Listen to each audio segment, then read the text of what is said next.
प्रधानमंत्री नरेंद्र मोदी ने 18वें दक्षिण पूर्वी एशियाई राष्ट्रों के संगठन आसियान भारत सम्मेलन में हिस्सा लिया। सम्मेलन को संबोधित करते हुए पीएम मोदी ने कोरोना काल में मदद के लिए सभी देशों का आभार जताया है। आसियान की सफल अध्यक्षता के लिए अभिनंदन करता हूं।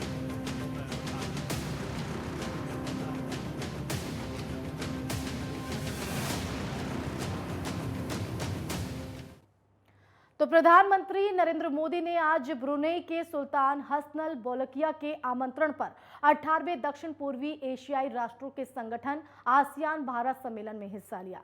इस दौरान सम्मेलन को संबोधित करते हुए पीएम मोदी ने कहा कि कोविड-19 महामारी के कारण हम सभी को कई चुनौतियों से जूझना पड़ा, लेकिन ये चुनौतीपूर्ण समय भारत आसियान मित्रता की कसौटी पर रहा।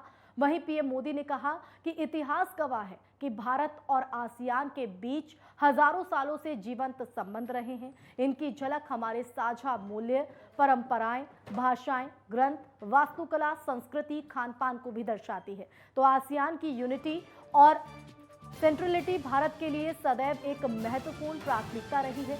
उन्होंने कहा कि साल 2022 में हमारी पार्टनरशिप के 30 साल पूरे होंगे।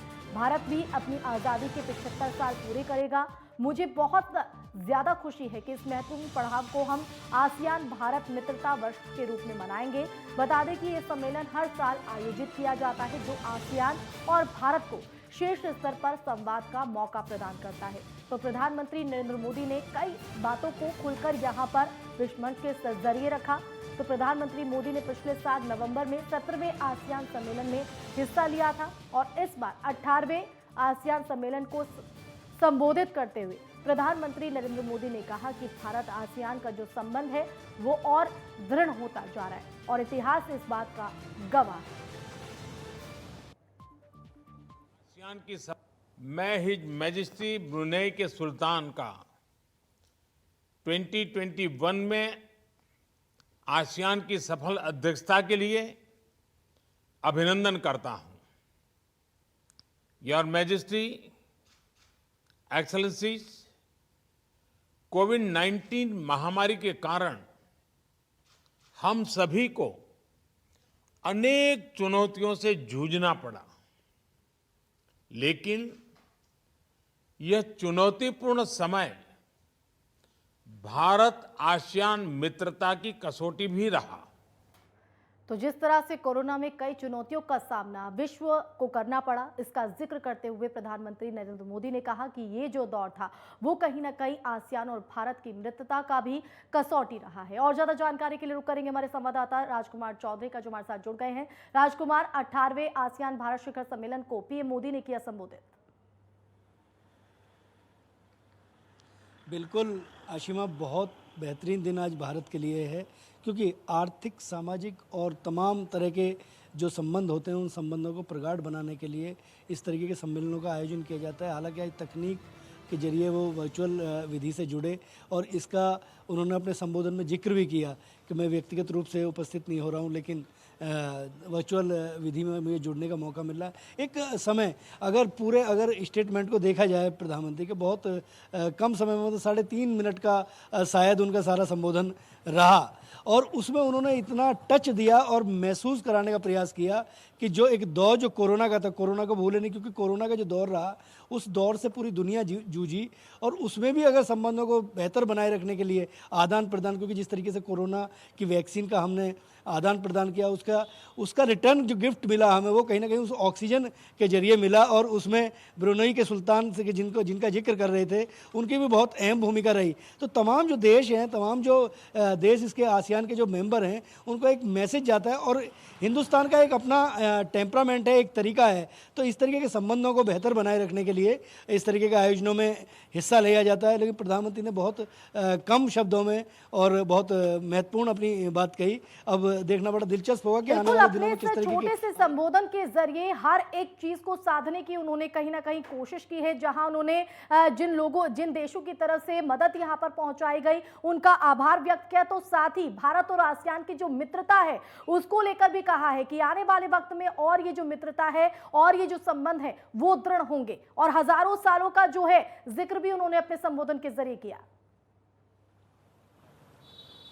बिल्कुल आशिमा, 30 साल की मित्रता आसियान के हो गई है और बहुत सारे प्रोजेक्ट ऐसे होते हैं कि जो और देशों में हिंदुस्तान की सरकार अपने स्तर पे चीज़ों को संचालित करती है। बहुत सारा, क्योंकि आदान प्रदान, आयात और निर्यात के जो रास्ते बनते हैं वो कहीं ना कहीं बहुत इस तरीके के सम्मेलन उसमें बहुत अहम भूमिका निभाते हैं। और कोरोना का जो दौर रहा, कोरोना के दौर में जो एक सहृदयता जो दिखाई, उसके दूरगामी परिणाम बहुत बेहतर होंगे आने वाले दिनों में। और क्योंकि मदद के लिए जब हाथ बढ़ते हैं तो बहुत उसके दूरगामी परिणाम अच्छे होते हैं। और उसी के तहत ये आसियान का जो सम्मेलन हो रहा है, इसके बाद इसमें बहुत सारे प्रोजेक्ट हैं जिन प्रोजेक्टों पर चर्चा होगी।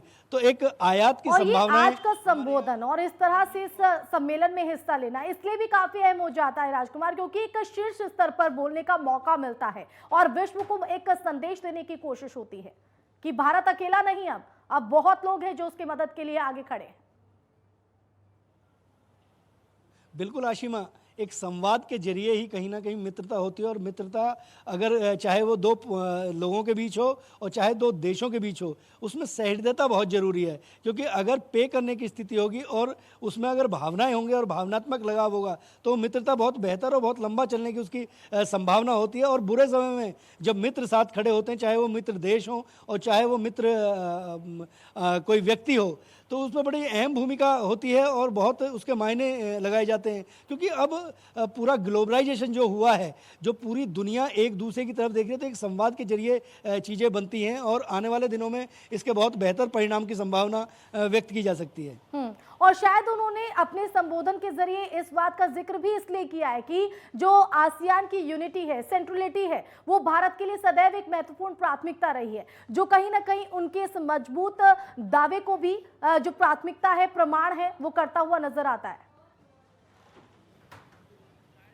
बिल्कुल आशिमा, अगर देखा जाए तो क्योंकि प्रधानमंत्री नरेंद्र मोदी का जो कार्यकाल है, अगर उसको देखें हम, 7 साल का जो कार्यकाल हुआ है, उस कार्यकाल के दौरान उन्होंने एक अलग तरीके का एक नया एक व्यवस्था बनाने का प्रयास किया है। और वो व्यवस्था होनी चाहिए हर व्यक्ति से एक जुड़ने का। क्योंकि अगर इससे पहले की अगर रणनीति की बात करें तो पहले के जो प्रधानमंत्री थे वो थोड़ा रिजर्व रहने की एक आदत थी और शायद मेरे ख्याल से वो प्रोटोकॉल भी होता है। लेकिन उन सारी बेड़ियों को तोड़कर प्रधानमंत्री ने अपने आप को उनसे चंगुल से मुक्त करके और अपने आप को एक नया, मतलब आम आदमी के साथ सीधा कनेक्ट कैसे हुआ जाता है, संवाद कैसे किया जाता है, और वो आज आसियान के इसमें भी दिखा। क्योंकि 3 मिनट के उसमें उन्होंने जो अध्यक्ष कर रहे थे उनका नाम लेकर उन्हें संबोधित करके एक भावनात्मक कहीं ना कहीं एक मैसेज दिया और बाकी तमाम जो देश हैं उन देशों को भी बताने का प्रयास किया कि हमारी 30 वर्ष पुरानी मित्रता है और ये मित्रता और आगे चलनी चाहिए। मैसेज साथ साथ ये भी दिया कि हम 75 साल जो हमारे पूरे हुए हैं आज़ादी के,